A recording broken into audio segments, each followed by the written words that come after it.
Monoculture is the agricultural practice of producing or growing a single crop, plant, or livestock species, variety, or breed in a field or farming system at a time. Polyculture, where more than one crop is grown in the same space at the same time, is the alternative to monoculture. Monoculture is widely used in modern industrial agriculture, and its implementation has allowed for increased yields in planting and harvest. But the practice has increasingly come under fire for its environmental effects and for putting the food supply chain at risk. Continuous monoculture, or monocropping, where the same species is grown year after year, can lead to the quicker buildup of pests and diseases, and then rapid spread where a uniform crop is susceptible to a pathogen. Diversity can be added both in space, as with a polyculture, or time, with a crop rotation or sequence.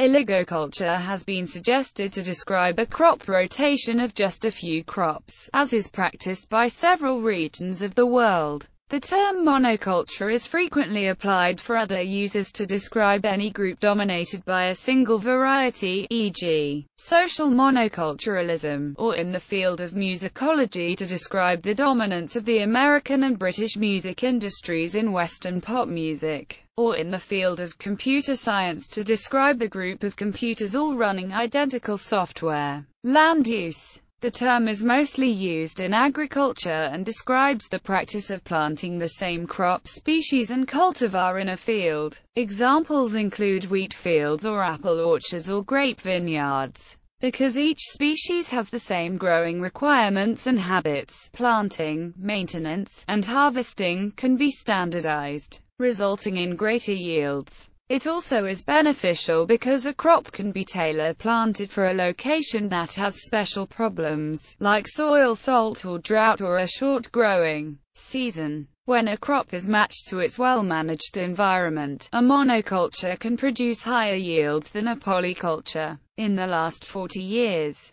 modern practices such as monoculture planting and the use of synthesized fertilizers have reduced the amount of additional land needed to produce food. Forestry. In forestry, monoculture refers to the planting of one species of tree. Monoculture plantings provide great yields and more efficient harvesting than natural stands of trees. Single-species stands of trees are often the natural way trees grow, but the stands show a diversity in tree sizes, with dead trees mixed with mature and young trees. In forestry, monoculture stands that are planted and harvested as a unit provide limited resources for wildlife that depend on dead trees and openings. Since all the trees are the same size, they are most often harvested by clear-cutting, which drastically alters the habitat. The mechanical harvesting of trees can compact soils, which can adversely affect understory growth.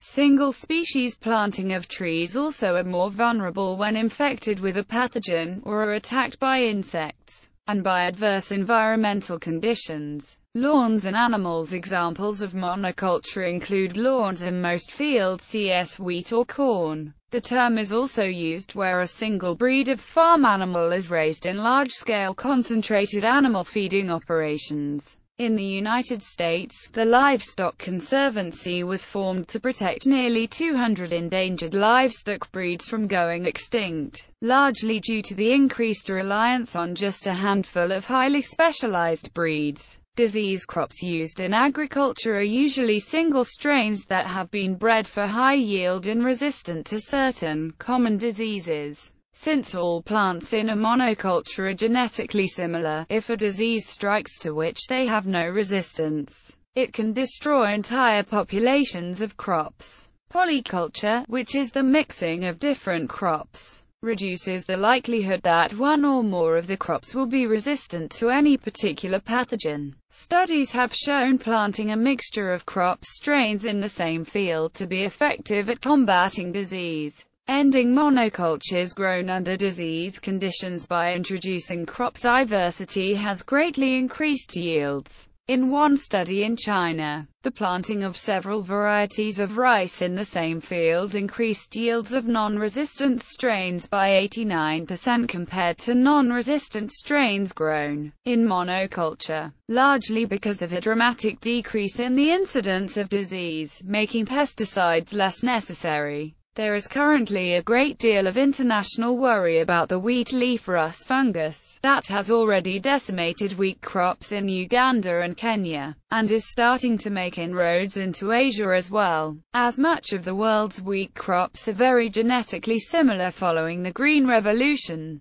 The impacts of such diseases threaten agricultural production worldwide. In Ireland, exclusive use of one variety of potato, the lumper, led to the Great Famine. It was cheap food to feed the masses. Potatoes were propagated vegetatively, so for all intents and purposes, the potatoes were clones with little to no genetic variation. When the potato fungus called the blight arrived from the Americas in 1845 to Ireland, the lumper had no resistance to the disease, leading to the nearly complete failure of the potato crop across Ireland. Had the farmers used multiple varieties of potato, the famine may not have occurred. Keep in mind that Andean natives were cultivating 3,000 varieties before the Spaniards arrived. Today in the US we cultivate 250 varieties. Many of today's livestock production systems rely on just a handful of highly specialized breeds. By focusing heavily on a single trait, other traits like fertility, disease resistance, vigor, and mothering instincts are sacrificed.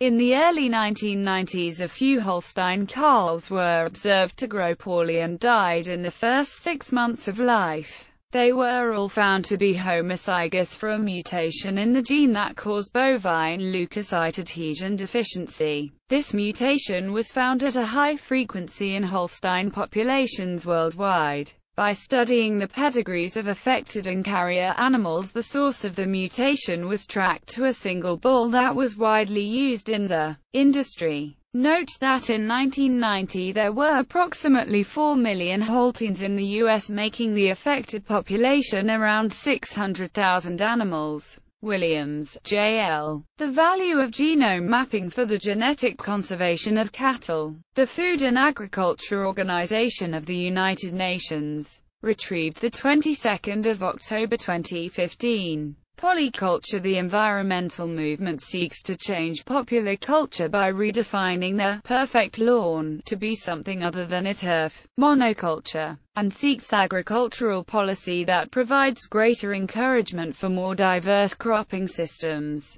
Local food systems may also encourage growing multiple species and a wide variety of crops at the same time and same place. Heirloom gardening and raising heritage livestock breeds have come about largely as a reaction against monocultures in agriculture.